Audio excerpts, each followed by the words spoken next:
Kerry, that's your time is now. So I don't know if we would like the overseas folk to get involved first. Thanks for that, Petrus. I've got a few words I'd like to say. Does Marek want to say some words first, or? I think I'm too emotional to read this. I'll get Petrus to read it. Petrus, can you read it? Okay, so Let Petrus read it first. Okay, this is written by Marek. He said, I'm lying on the couch half asleep when I hear a noise. Mama came into the dining room from the kitchen and it looks like she's choking. I give her the Heimlich maneuver. She sits in the dining room chair and then falls hard on the floor, smacking her right temple. I administer CPR for 15 minutes, but she's gone. Mama passed away in my arms. May your soul rest in peace, Mama. I love you. Thinking back, in Johannesburg, I lived with Mama's house since Tata had passed away in March 2006. Mama did everything for me.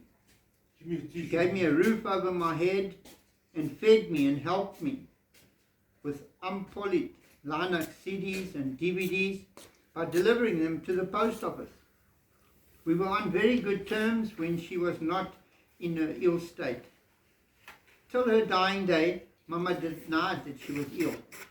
I have mixed feelings about my beloved Mama right now, as she was ill in the last few months, about 3 months. Normally, she was such a kind and a gentle soul.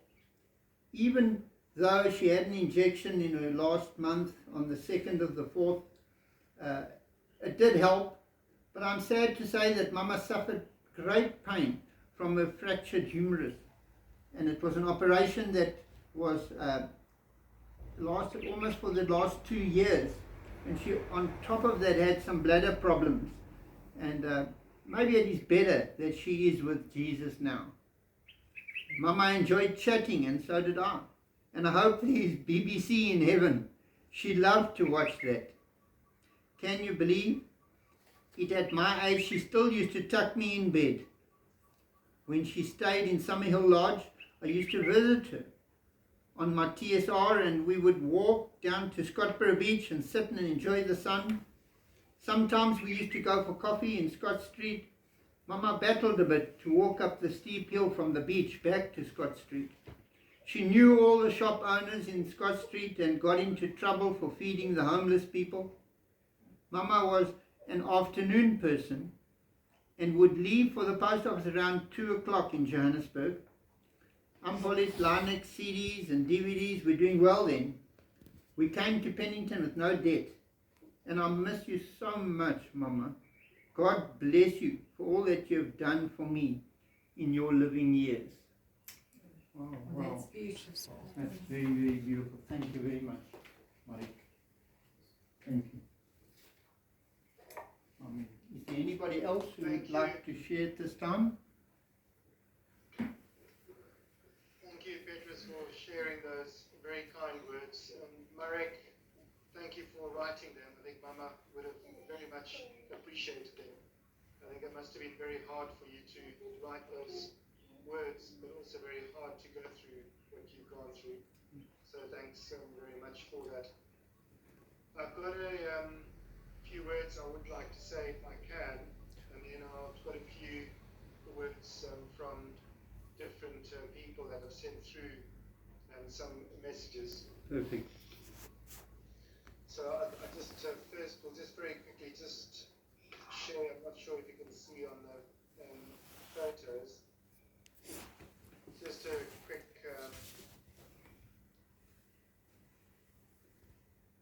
If you want us to see anything, just lift it up to your face height. It looks like we're getting something. I think you should all be able to see that picture.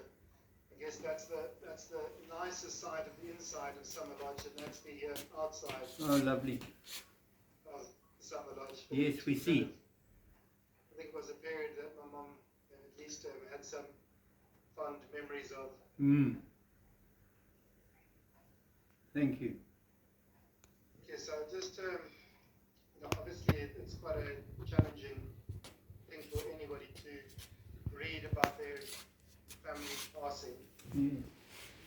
So I just wanted to read a few words that I wrote earlier, and apologies if I find it a little bit upset. You'll all know that I'm Maria's youngest son. I guess the first thing is to thank you for Patrick Steve coming along and arranging and helping Archer and Murray for arranging everything in the background. It's been quite amazing to see that he's done everything over the past week or so. Mm. Thanks very much to those that are attending virtually in these unprecedented times. I really do appreciate that. I want to try and find words to reflect on the life of my mom, and also to highlight what it is that she meant to me. And she's been such a significant part of my life and such an important part of my life that has shaped who I am and shaped who my brother is and how we've managed to get to where we are. She was always a very kind person. She always touched everyone that she met in many different ways, and even when they didn't want it, I think she was such a strong personality that she managed to have an impact on the people that she was with. She did have a heart that was filled with kindness, and she was always giving, rarely thought about herself first. And I think that's something that we've known about her all this time, a very, very unique way. I know that many stories about her in Scottsboro exist where she would be walking around and sharing food and sharing different things with those that were less fortunate. And she always found the need to help out those that had less than she had. She was always born gregarious, and was always the life of the party, always friendly, and in her own special way trying to engage with people and share her opinion. One of the fun memories recently, I'm sure many of you will remember, was her impromptu speech, much to everybody's surprise, at our wedding. We weren't sure what to expect, but it was really a character of my mom that she was able to share such positive things at that time. And really, she only had compassion and love to share. In my memories, not only of my childhood, but also the last few years, that she was always selfless. She was always thinking about what was best for me and for my brother, despite things that might not be to her best interest.